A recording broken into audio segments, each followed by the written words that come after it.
This year so far was a good year for video games in the same way as 1937 was a good year for Hindenburg-class airships.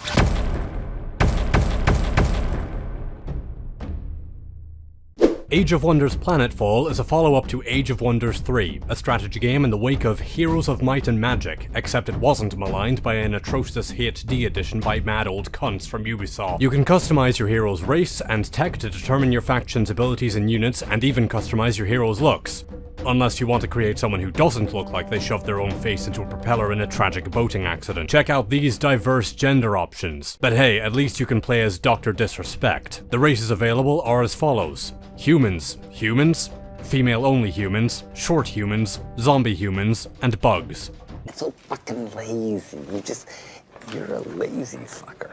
After you finish designing your crack addict, you proceed to the global map to run around, collect resources, build cities, research technologies, and fight an alarming amount of differently colored space grasshoppers, which encapsulates the entirety of this game's bestiary. Oh, how I miss you, dire penguins dedicated to evil. Sooner or later, you will bump into a right gang of moronic bipolar penises, your AI opponents. Not a single one of these people is happy to see you, and they will tell you how much they wish to punch your face in through your asshole literally every 5 seconds. How many assholes we got on this ship anyhow?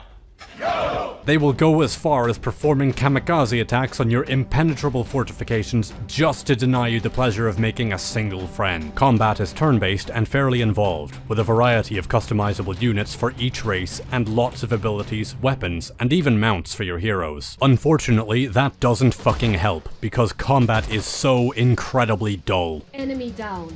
Balance is not really a thing either. In Age of Wonders 3, developers had an issue with overpowered late-game units, so they decided to fix that issue in Planetfall by making late-game units entirely worthless. Brilliant. Planetfall is definitely not terrible, but it's very much disappointingly mediocre. There is some content here, story campaigns, multiplayer, random maps with bots, and yet everything is generic in this world filled with more bellends than your mom on her day off. Developers seem to be entirely unwilling to make use of their new science fiction setting.